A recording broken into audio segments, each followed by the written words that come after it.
Salim Koskovmas განსაკუთრებულად მოგიწვევთ. პრინცესთან დაკავშირებით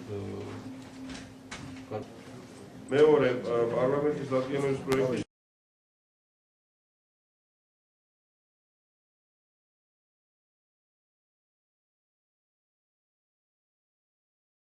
სამიძე, რომელიც ხდება ადამიანის დოკუმენტებზე შემოწერა საქართველოსიდან, საქართველოს ოფიციალურად წარმოდგენილი იქნება დელეგაციით, რომელსაც უხელმძღვანელობს საქართველოს პრეზიდენტი და მთავრობის წარმომადგენლები იქნებიან.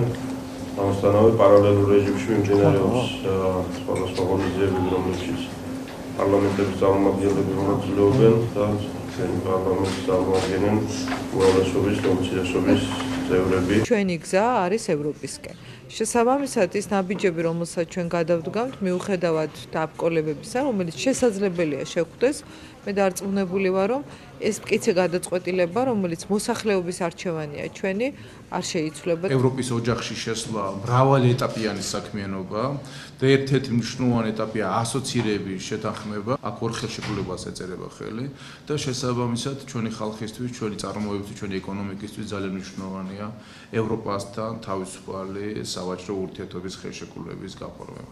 ამიტომაც ეს ერთი წელი იქნება ჰარმონიზების წელი, როცა ჩვენ მოგვიწევს მათ შორისში და კანონმდებლობის ბევრი ნორმის ჰარმონიზება ევროპულ სტანდარტებთან, იმისათვის რომ კიდევ წინ წავიდეთ. როგორ წარიმართება ეს პროცესი, ეს არის ყველაზე მნიშვნელოვანი. აქ რა თქმა უნდა ხელისუფლებას აქვს მთავარი პასუხისმგებლობა, გქონდეს სწორი პოლიტიკა ყველაფერში.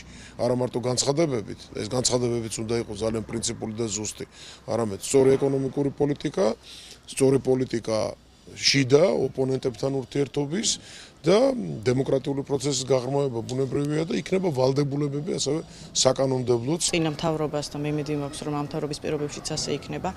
ძალიან კონკრეტული ნაბიჯები გადადგმული აქვს უკვე ამ მიმართულებით და არაფირებამდე რადგან მივიდა საქმე, ეს ნიშნავს იმას, რომ იმ ვალდებულებების შესრულების მექანიზმი საქართველოს გააჩნია და შეუძლია ჩვენ მზად ვართ რომ ყველა ის პირობა გავითვალისწინოთ და ეს არაფირებისთვის რომ მზად არის, ეს ამას ნიშნავს რომ აქამდე ყველა სერიოზული ნაბიჯი გადაიდგა როგორც საკანონმდებლო დონეზე, ისე აღმასრულებელ დონეზე.